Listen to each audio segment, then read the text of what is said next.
Today on Rappler.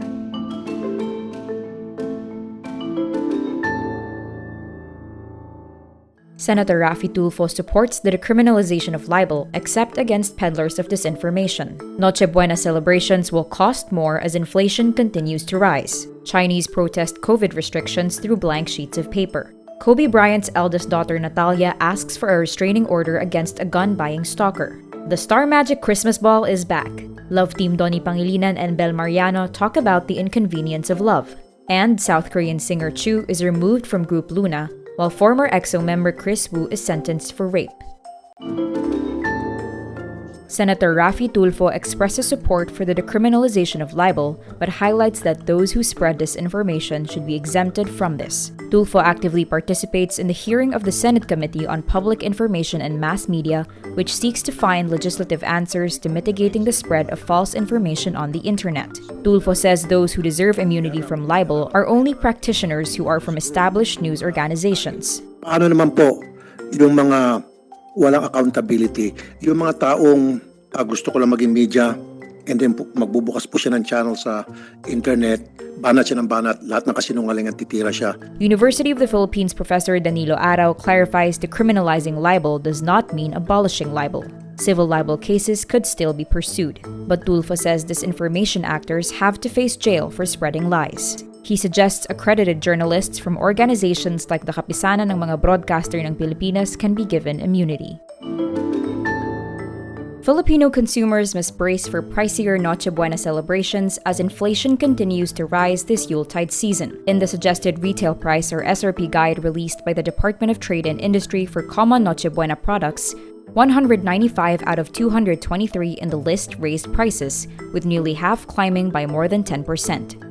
Among these, salad macaroni prices have risen the steepest, with the lowest SRP up by 44%. Pasta prices have also gone up by 34%, mayonnaise by 26%, and tomato sauce by 24%. Noche Buena products are not considered basic necessities and prime commodities, thus government agencies cannot set price ceilings. DTI Secretary Alfredo Pascual says he asked food manufacturers to limit raising prices on mass market goods and move the burden to premium brands. We try to mitigate the amount of increases. Alam mo naman, during this period, may mga extra pays, di ba? May 14-month pay, merong bonuses, kakayanin. In a rare widespread outpouring of public dissent, Chinese protesters turned to blank sheets of paper to express their anger over COVID-19 restrictions. Images and videos circulated online show people holding up blank sheets of paper in silent protest, a tactic used in part to evade censorship or arrest. China is adhering to its tough zero-COVID policy, even while much of the world tries to coexist with the coronavirus. The latest wave of anger was triggered by an apartment fire that killed 10 people in Urumqi, where some people had been locked down for 100 days. People suspect COVID lockdown measures held back the residents from escaping. In-person protests are rare in China, forcing citizens to vent on social media. Internet users show solidarity by posting blank white squares or photos of themselves holding blank sheets of paper on WeChat or Weibo. By Sunday morning, the hashtag white paper exercise was blocked on Weibo. Kobe Bryant's daughter Natalia files a request for a temporary restraining order against her stalker. According to a TMZ sports report, the suspect, one Dwayne Kemp, allegedly began trying to contact Natalia when she was 17 years old. Kemp has reportedly gone through great lengths to try and locate Natalia and is convinced he and the 19-year-old are in a relationship. The same TMZ report reveals Kemp purchased several guns over the last few months and has been arrested multiple times. The Los Angeles Police Department is also seeking a similar TRO for Kemp, which would forbid him from going within 200 yards of Bryant. Natalia is the eldest daughter of former NBA star Kobe Bryant, who died in a tragic helicopter crash that killed him and Natalia's sister Gigi. ABS-CBN's biggest and rising stars from its talent management Star Magic come together for a Thanksgiving event. With the theme Star Magical Christmas, over 100 Kapamilya stars don their holiday-inspired ensembles. The Christmas Ball serves as Star Magic's reunion event since the COVID-19 pandemic started.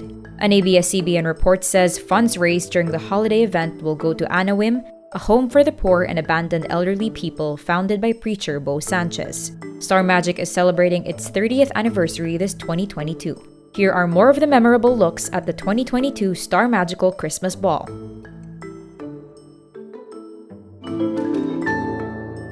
What have DonBelle learned about love in making their blockbuster film An Inconvenient Love? In an exclusive conversation with SoJanelle TV, rom-com team Donny and Belle Mariano say love doesn't always have to be convenient. Belle, who plays AF, a convenience store worker with big dreams, says romance can be inconvenient, but it's love if the people are willing to adjust.